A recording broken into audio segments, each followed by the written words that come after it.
上那个派的poster session， 所以实际上大家是抢先看，然后不要发进去这样子，就可以听得到这样。好，谢谢。好，我今天其实算是，因为大家看到其实它的开头叫 Work in Progress， 所以其实它有点像是比较像 Design Research 比较前端的部分，然后我们做了一个简单的实验，那获得了一些学习，那我们怎么从这些学习中去准备走后面的路？那我主题是放在怀旧辅具，我会稍微定义一下怀旧辅具跟记忆辅具的差异。那我觉得中间最大的差异其实是意义还有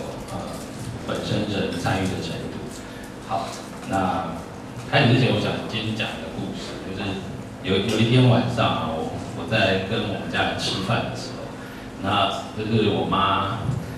突然看到一个电视节目，她在讲这个日本北海道，然后突然这个 Q 啊就打开她的话匣子。然后之后呢，1个小时的时间呢，我就开始在听他讲我们之前全家人去北海道旅行啊，然后去了哪里玩啊，然后讲了1个小时，其实还不打紧，结果就他最后拿出了一个东西，就一个相本。他说啊，他虽然一开始是翻到北海道那一个页面，可是后来他发现这个再翻下去又有其他更多东西可以讲，然后后来我觉得如果我不打断他，可能接下来2、3个小时我会继续听他的故事。所以不过他最后这个故事讲完之后，他说了一件很有趣的事情，是说其实我的这一辈子啊，就在这一本书里面。这边有2本，一本是文字的，一本是影像的。左边那一本很小，其实跟大家那个笔记本其实差不多，然后右边其实是一个刚才看到的大的相本。那其实这句话突然激起了我的研究热情，就是我想要知道为什么他可以办到这件事情。其实并不是我们家的照片少，我们家的照片我相信不会比大家少。我们家的照片，这是我们家的照片。那我们从小，我爸就很喜欢拍照片，所以我们家很多的照片，从实体的，然后实体的进化到在比较小空间的数位的，数位的只要小小放在那个角落里面就可以嘛，所以它基本上它占你的生活空间其实比较小，可是它的问题其实比较大，它的比较小的空间呢，其实不只出现在你的生活空间里面，其实在你的脑袋里面，它占的空间也越来越小。这是2011年有一个在 Science 对，在 Science 上面的一篇 paper， 它讲到所谓的 Google Effect。当我们开始使用所谓的 Search Engine 之后，我们发现我们脑袋里面已经不再去储存所谓记忆本身的内容，而开始去储存记忆的 index。就是当今天有人问我说你知道左岸是什么吗？然后我会告诉你，我就打开我的 notebook 去 Google， 然后去进入 Wikipedia， 告诉你什么是左岸。可是，在怀旧来讲，这个我开始区分怀旧跟记忆的差异。其实，我希望去定义所谓怀旧这件事情，其实是应该说记忆是存在在人的脑袋里面。这个版本也许是会被偏离正确，但是它却是一个对人本身讲述他自己故事，或者是代表他自己，其实是一个很重要的一个内容。那我希望怀旧这件事情，应该是要把这个内容巩固在人的脑袋里面，而不是我知道的很多，但是我需要用别的工具来告诉你这些事情。虽然那些事情也许是真的正确的，可是其实那些内容对你来讲，其实是没有这么大的意义的。所以我希望 catch 2件事，一个是有意义的内容放在你的脑袋里面，但是我又想同时去 address 一个问题，其实就是 information overload 的问题。大家看到这么多的东西，这么多的照片，我怎么在互动的过程中可以把它浓缩成一些最重要、对你最重要、最有意义的一些所谓的 memory cue。那所以我再回到互动的场域，这是我的外婆家所以不只是我的小家族，其实我的大家庭也都喜欢做这件事情，就是收集照片、讲述故事，然后在人群之中分享。那所以其实我也发现这件事情在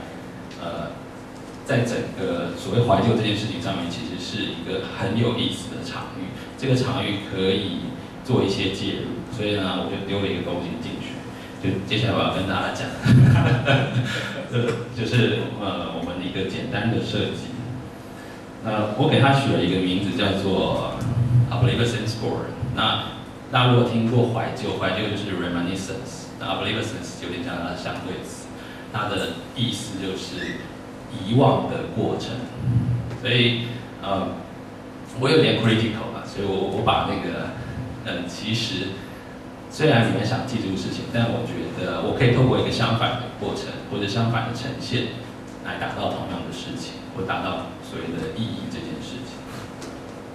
那其实大家看到可能上面有一些这边可能不太清楚，其实它有些照片是很清楚的，就像我们一般的数位相框，可是有些照片它是模糊的，那些模糊的就是我的简单的设计。那我想要用不同的呈现方式，透过对话的互动过程，然后它有点像是一个 design 的 digital artifact， 但是它放在一个日常生活的互动里面，就是所谓的团体的怀旧里面，包含跟好朋友或是跟家庭的一个互动里面，然后透过这个过程，我希望能够达到我刚才讲述的一个目标，就是让这个记忆存留在你的脑袋里面，而且留下一些最重要的 memory cue。那其实我们借用了别的领域的一些知识，主要两个来源，一个是心理学，一个是心理语言学。那大家如果有听过 common ground 这个词，其实就是所谓的你在交谈的过程中，其实你们在互相建构一个 common ground， 那就是你们互相了解，知道对方知道什么，然后你也知道对方知道你知道什么。然后借由这样的过程，所以你们可以再建筑到更高的对话的内容，或者更后续的对话内容，这所谓的 common ground。那我另外借用的一个是 Transactive memory 这个概念，这个概念在心理学里面，它是在讲说，如果常常居住在一起的 couple， 尤其是算是夫妻，他们其实是一个合作很紧密的系统。那如果有一个人他在某个方面表现很好，比如说我能够很记住。其他人的电话号码，或是我能够记住我们接下来要去哪里玩，或者我能够很规划，我很厉害，可以规划说什么时间要做什么事情。这时候那个 responsibility 其实会是 shift 到那个人的身上，那个人就可以 take 这个 responsibility 去做这件事情。所以，我把这两个概念变成我们的 framework。不过这个 framework 简单我要讲的是说，其实我是希望促成一个 transactive memory system 的形成。然后让人跟系统他们之间的储存内容有一些的改变。怎么改变？是透过一个 encouraging 的过程，是一个互动的过程。在这个过程之中，你愿意去 take 这个 responsibility， 就是所谓记住对你有意义的事情。然后我希望这个记忆能够存留在你的脑袋里面。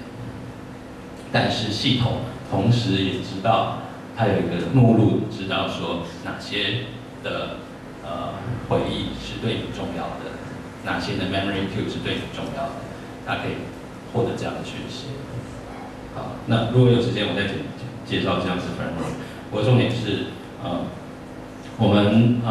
怎么去促成这样子的互动的形成。所以我也偷偷去把刚才那个 memory board 背后加了一个简单的机制，它叫做 forgetting 的机制。那个照片一旦 upload 到那个数位相框里面的时候，那个照片会被这个相框慢慢的遗忘。那怎么遗忘？所以我就先简单找了一个在心理学里面有讲他学习的遗忘的曲线，就是他的 maintenance 其实会随着时间而变低。那我依照这样的曲线去转换成这个照片的透明度，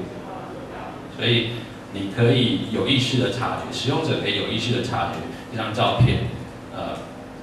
如果那个 metaphor 对的话，他能够察觉这个照片其实是慢慢被那个板子忘记了，所以他能够知道对方的认知能力的限制，就是所谓记住照片的能力，就是人可以知道这个板子其实也没有这么聪明，它其实也跟我们一样，好像有一些认知功能上的限制。那当他察觉到这样的状况，他会不会愿意去 记住事情的 responsibility， 然后在这张照片上面的事件记住的更多，或是维持的程度不会这么快的 decay。所以，所以我先讲一下那个板子两个 feature。第一个 feature 就是我刚刚讲过，那个照片有一个所谓的 self expression， 它能够去呈现它正在忘记照片，所以那个照片会慢慢的到右边，右边是比较透明度低，透明度高，对不对？透明度高的，所以它有点开始被 background 或 mix， 所以慢慢的看不清楚。可是人这时候可以做一件事情，就是去 remind 它，去点它，因为有点像数位相框，你点它其实基本上会经过一个过程，就是我要放大看清楚。可是我把它转换成就是，其实人可以透过这个动作去提醒照片记住，提醒板子记住这张照片，所以它又会再回到完全清楚的状态，然后接下来又再随着时间decay。所以基本上我有一个 evoke 互动的一个开始，就是那个 forgetting 的视觉呈现，但我也有一个 interaction， 或是所谓的 communication 的机制，让它可以决定哪些照片要清楚的呈现在那个数位的相框上。好，然后所以接下来就会是一个模拟的过程，所以大家可以体验一下那个状况，就是一开始是所有的照片很清楚的呈现在上面，可是过了一段时间，有些照片慢慢的不清楚了。可是如果今天你对比如说右下角那张照片很有兴趣，或者对你认为那张是在你想要分享给你的朋友或亲人，会点击放大它来讲述那个故事，所以你就点了它，变得比较清楚。你可以这时候去分享你生活中的故事，认为有意义的事情给其他的人。那当他再点一下，他又会再缩小回去，他就变得清楚了。所以他可以跟其他继续消失的照片，在意义上面其实简单来说，它其实是有一个不同的意义存在。那当然又随着时间又随着时间继续进行，所有的照片又继续会decay下去，慢慢的消失。好，所以其实这个研究我们走的是所谓的 second paradigm， 它属于是实证的取向的，所以后面的部分会是讲述我们怎么去实验，然后怎么控制，怎么去看到我们要的假设。那我们的 general 的 hypothesis 是说，当一个物的记忆系统，它的能力的限制被看到的时候，会不会去促成一个所谓的 transactive memory 的 system 的成立？就是人跟物之间 transactive memory system 的成立。那我想要看到的 output 是人去 take 这个 responsibility， 然后他去记住这个事情。所以我的 output 就是，我希望那个记忆的 maintenance 是维持的。这是我的 hypothesis。所以我们作为一个简单的实验，其实是在比较控制的情况下，我让使用者带着手机的 app， 那个 app 可以让你去拍照片，然后写文字叙述。那我希望他在前面2天的时间，我把它分成2个 phase。第一个 phase 是收集资料，或者说收集回忆物的 phase， 我叫 private phase。然后第2个 phase 是3天，那个3天。开始之前，我会把前面2天2个使用者他们在生活中所有收集到的照片，全部上传到那个数位相框。那在这3天的时间内，我找的2个使用者，其实他是宿舍的室友，他们也是大学4年很好的朋友。所以我设定是在 close friend 里面，他们的团体的怀旧。所以那后面3天的时间，我就把那个板子放在那2个人的宿舍里面，让他们去自由的使用。所以自由使用就是你可以随时的去点击它，你也可以随时的跟你的室友去分享这张照片的故事。所以第二个阶段，他们就放在他的宿舍里面去跟朋友分享，当然也包含另外2个没有参与实验的室友。这时候其实我稍微把这整个实验做了2个并行的小实验，就是那个板子上面除了有会decay的照片之外，另外一半的照片我把它 random 挑出来，做成另外一个小实验，就是它其实一直持续存在在那个板子上面，所以就变成板子上面有一组的照片是会随着时间 decay， 另外一组的照片是一直持续存在在上面，维持100%的那个应该比较透明，把它叫做不透明，对不对？所以我最后想要测的是说，因为这2组他们在前面其实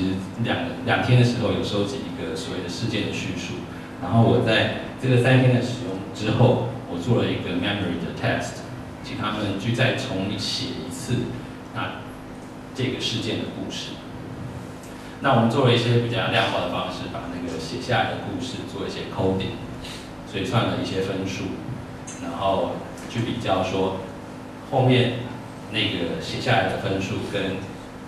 3天前他刚收集到资料打进去手机里面那个叙述，他们之间有没有显著的差异？这样子。所以我要看的就是他们对这个事件记忆程度的维持的状况。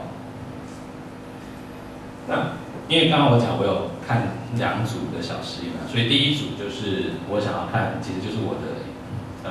那些会消失的照片，就是所谓的 expressive photos。结果发现有趣的状况是，其实我要先提一下，因为我们的统计其实用的是所谓无母数的方式，因为我们的样本数没有大到很大那所以我们采用无母数的分析方法。所以你可以看，其实它也只是代表一个 marginal 的一个结论。不过有趣我分享给你们。第一个就是那些会消失的照片，它其实并没有显著的记忆的衰退。它后面写出来的内容跟当初它记录下来的时候的事件的叙述，其实是差不多的。那要对比的是什么？就是其实你可以看另外一组那些持续存在在上面的照片，它却在3天后忘光了。所以那些持续存在的照片的事件记忆，跟后侧跟前侧其实中间有显著的差异，就是它已经有显著的遗忘。所以我觉得这2组是一个有趣的现象，是说，也许它正朝着我们当初的假设前进，就是似乎那些我特意操纵会消失的照片，它对这些事件的记忆似乎有维持的比较好。不行，我这样讲其实有些，但我应该讲说，那些会消失的照片，它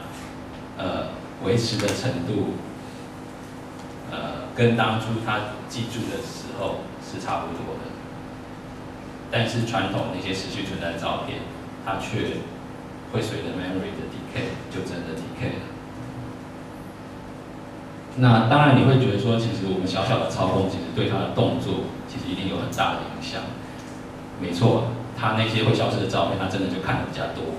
他真的会点起来看的次数就是非常非常显著，跟那些持续存在的照片，有很多很多。那当然，你可以说这个 click 是一个所谓的 mediator 的 variable， 就是他可能因为他点击的多，帮他刺激的多，所以他对这个事件就会记得多。那这是其中的一个假设。那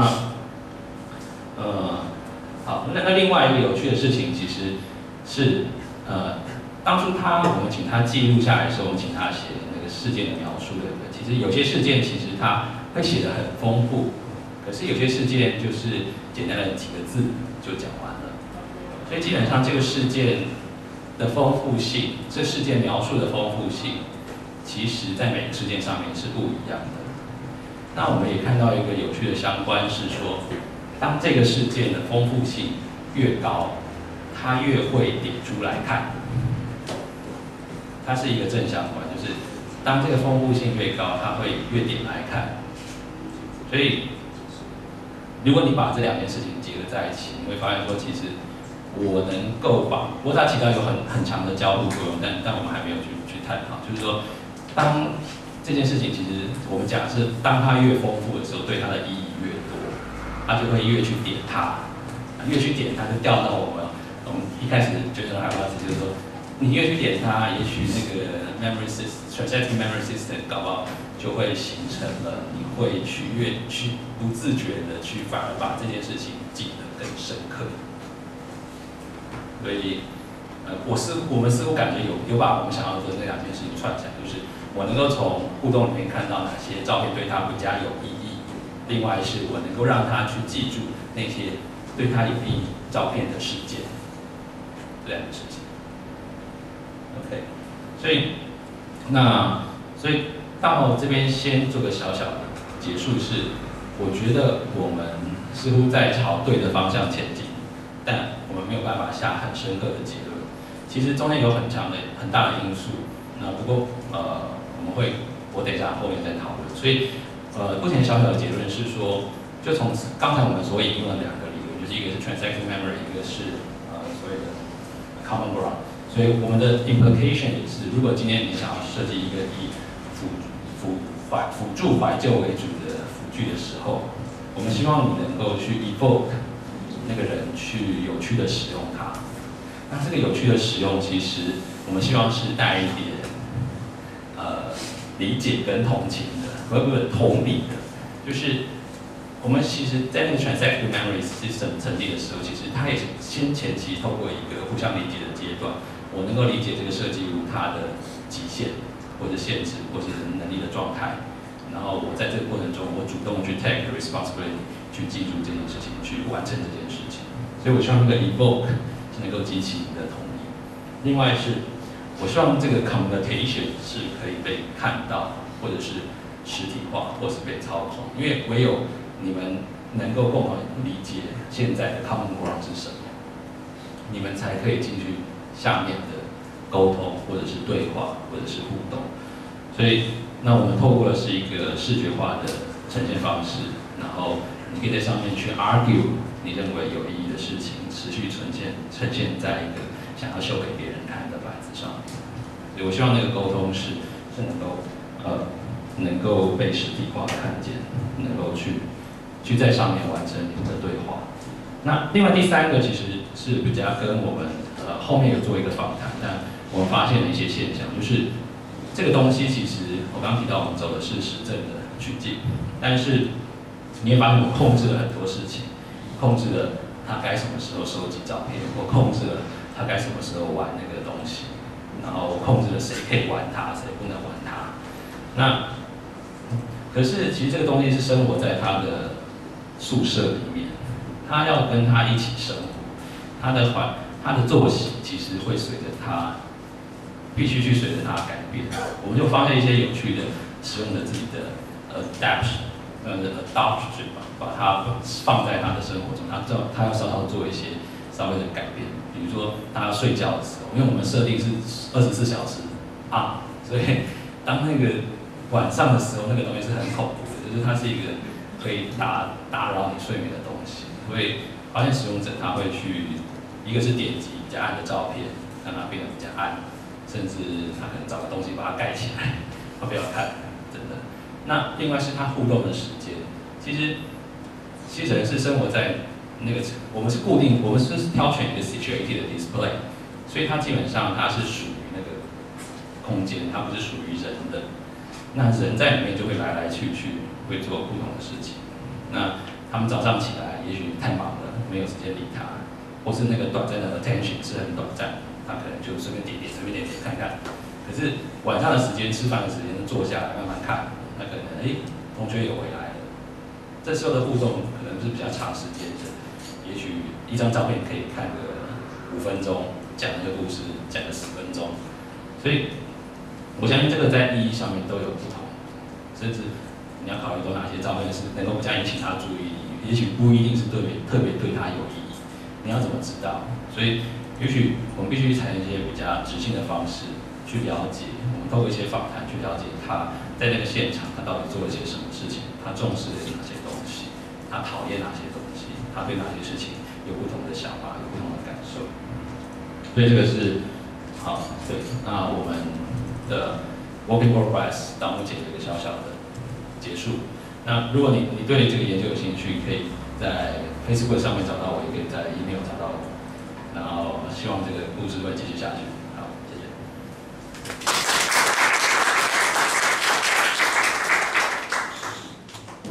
有任何疑问，或者是建议？好，请说。其实刚刚那个实验的部分是说，照片的同一组里面有的会变淡，有的不会，这样。应该比较正确的说法是，我们分成同时并行的2个实验去做，然后使用者丢下来的照片，它被我们 random 分别丢到这2个实验里面。对，所以使用者同时在经历一组的实验室，那个组的照片是不会消失，同时也在经历一组的实验室，那个照片会消失。所以画面上实验进行的时候，画面上的照片有一些就是另外一组的，它们不会消失。对，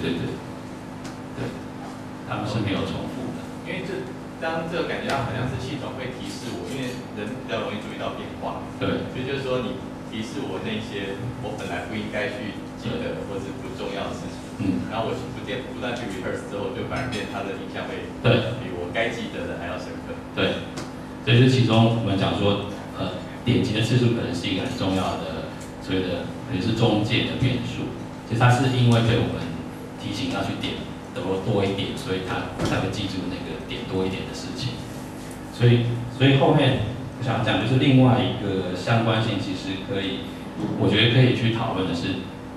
其实他们还是会去点比较多他们觉得比较有意义的照片，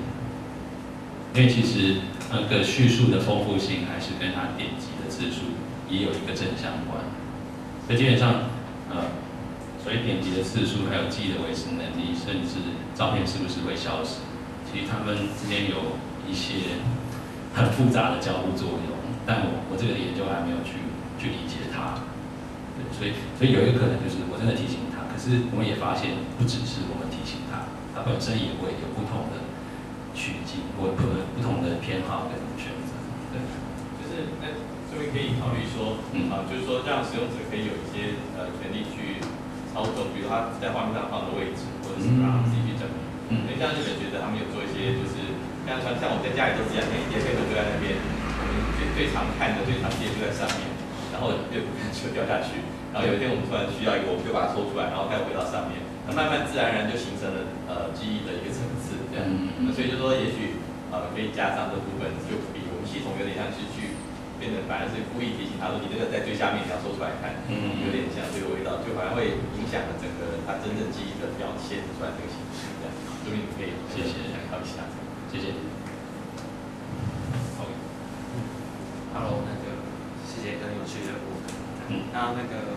因为我是 technical background， 然后所以我会有一些比较 technical 的问题。这第一个是就是刚刚看到就是其实那个互动 session 都是短的 session 嘛，就是我忘记了，然后我点一下，然后想起来，然后这个 session 就结束。但如果把这个 session 拉长的话，可能会有一些有趣的 data。那你们有没有去 record 这个 data？ 你说点就是我们实验的那个长度拉长，可能2天之后，然后你会发现一些事情。对啊，你的问题很好，可是你的问题很不 technical， 很有意义，就是没有 technical。好，这个我要先回答你嘛。好，就是其实我们那时候正在做的时候就有这个想法。当初其实一开始的设计，我们很想这个东西就是我就丢下去生活里面，随便 upload， 随便，甚至照片是会被取代的。就是今天我会因为不断的丢进来，所以那些可能低于某个程度的照片就会被取代掉，被新的照片或重要的照片取代掉。然后另外就是时间长度，这时候就会变得很复杂。到时候我们要测的反而很难去测记忆，因为照片上传的时间就不一样，它所谓的那个 decay 的那个长短都不一样，所以也许那时候那是我们的目标。那也许我们那时候其实我们的所谓的问题会转化成，也许我们重点不是在记忆的能力，而且可能会比较采取直线的方式，看到底剩下在上面的照片是不是真的对有意义。所以长时间也许就像讲，有些甚至包含不同的event，对不对？因为可能有些可能跨了1个月，中间有很多不同的event跟event之间有不同的意义，差异的程度。对，其实我会比较喜欢那种，就是到时候看看丢一段时间之后会变成什么样。其实那时候我们也没有办法去还有一个假设，对。但我觉得，我的目标还是希望他能够保留他最重要的照片在上面，或者他最愿意跟人分享的照片在上面，然后那些照片是有意义的。对，那个我会想问这个问题，是因为如果说这个 session， 因为这其实是一个很不错的装置嘛，然后这个 session 如果拉长的话，会看到一些 pattern。那如果有看到这些 pattern 的话，可能会可以做一些进一步的改良，例如说现在是一个大墙壁嘛，那其实它visualize的方式可能就是很多那种小的照片，它其实不是非常容易看。那可能有一些比较容易回想，或者说可以去看到更多东西，更容易讲故事的 visualization 方法，像是做 collage 嘛，就可以把很多照片，就是相关的照片或者很久没看的照片放在一起。那这可以利用就是长期下来看到 pattern， 然后可以得到一些东西，对。然后再来就是现在是用 saturated 的 display 嘛，那其实我们现在手边都有很多 mobile display，像是 tablet， 像是那其实是我们每天都会去跟它互动的那个装置。那如果说你的那个东西长期下来看到有些照片就是很久以来不被看见，老实讲，就是有一些照片就是会往下沉，然后沉到就看不到。那个东西有没有办法把它推到你的 mobile 上面来，然后就是让 user 可以用 mobile， 然后去看到那些照片。然后让那个东西可以去浮出来，因为其实人很少会去跟大墙面互动，除非有特定的 purpose， 或者说刚好就处在那里看，或者说就上厕所在那里等一下，对之类的，所以可以增加那个互动频率。那最后一个 comment 是我们刚刚看到就是你是用那个 forgetting curve 嘛，那你现在是用现在既有的 forgetting curve 去看，那如果说长期来看的话，有可能可以利用那个长期的训练 data， 因为人是一直会进步，有可能就是user 也被你劝到，就是他记忆力变超强，对。那所以说他 forgetting curve 会慢慢的往上，对。那也许可以去利用 adaptive learning 的方式，然后利用你得到的 data， 然后去 train 那个 forgetting curve， 让那个东西就变成一个适性的项目，对。好，因为其实我给一个想法，其实那时候我们在看追踪这个 function 的 forgetting curve 的时候，其实他后续的研究就在说，今天其实重复点同一个或重复学一件事情，其实它的 curve 是会慢慢改变的。就像你刚刚讲的，其实那个它 decay 的速率其实没有那么快，对，慢慢变坏。对，谢谢。好，那我们再聊。好。市场有没有提问？后面的会。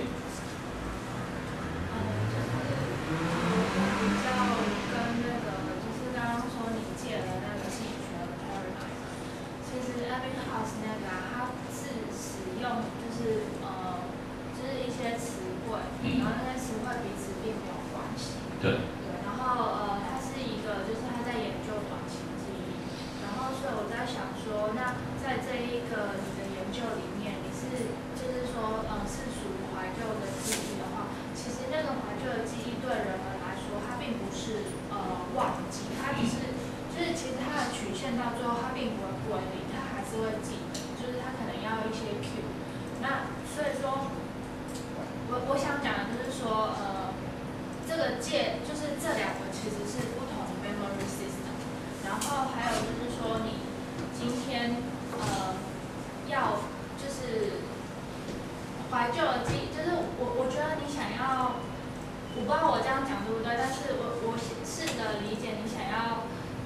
做的事情是希望人们可以主动的去就是建构他们的记忆。那这个东西要怎么建构？是用照片的这个index。那，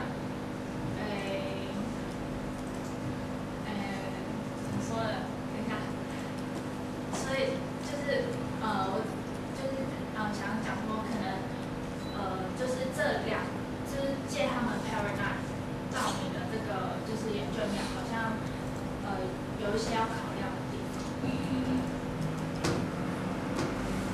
因为其实我们那时候所考虑的其实也有很多，但其实我先提一点，就是其实我觉得我们不是在去验证这个理论的存在，不是验证心理学理论的存在。但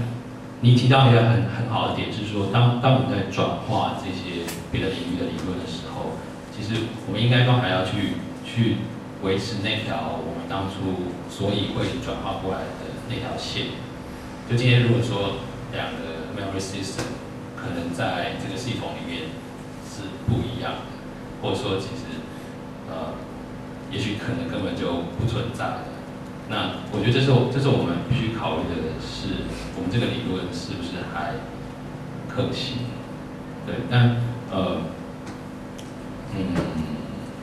我觉得现在可能我没有办法在理论的选择上告诉你一个。就是我们是不是依照着当初心理学他们所注重的那个 memory system， 比如是 short term 还是 long term？ 那其实我们有一点偷偷的是借用，但又怎么讲，没有这么听话的完全照单全收。对，所以。其实这也是在我的文章里面应该去详细描述清楚的，是也许在概念的转化过程中有一些东西是失去的，对，但这是我们应该注意的，谢谢。好，刚前面还有吗？好，还有吗？时间上的关系，所以如果还有讨论的话，就是刚才。包括是说心理学方面或各个其他领域的，我想那个文姐应该会很乐意。那她本身在心理学上的投入，我相信应该是有相当。她当然知道有一些就是这个心理上 short term 或 long term 上的问题。那并且我跟她合作的过程中发现说，其实虽然我刚才在今天的开会开始在提到说第三派，可事实上我们自己在实际在做研究的时候，会发现说。reviewer 不会直接看你是第几派的，通常你得乖乖从第一派开始做，也就是说，你得乖乖的把东西凑齐。第二步，你得乖乖的把control 中的实验做完，肯定是你自己派的 reviewer， 然后才有所谓刚才的那个哈维所问的很多第三派的问题，比如说 long term 会发生什么事情，把它放回1个月，然后或者说这个 embed 更多的 interaction 的 system 之后，它会怎么样？但那一部分已经属于第三派的，所以今天这个也是个很好的机会，说给大家一个讨论的 case 是说，也许他在下一步就会去做很多第三派里面应该注意的事情，包括他刚才提到的执行方法啊。但事实上，在他的很多努力，在这一篇里面他已经讲得很清楚，他在努力着从第二派里面去着手啊。那这也是给所有不管是初学的还是已经在这里面投入很深的各位设计研究者啊，就是这个是一个我们的整理的这个一个新的例子。好，那上午的 present 我们先到这里。那中午的时间，那个 Danny 有些事情外出，所以我代替他来帮大家敲个钟，就可以吃东西。所以现在我们就把那个时间交给大家，跟大家一起来。好，今天有3句哦。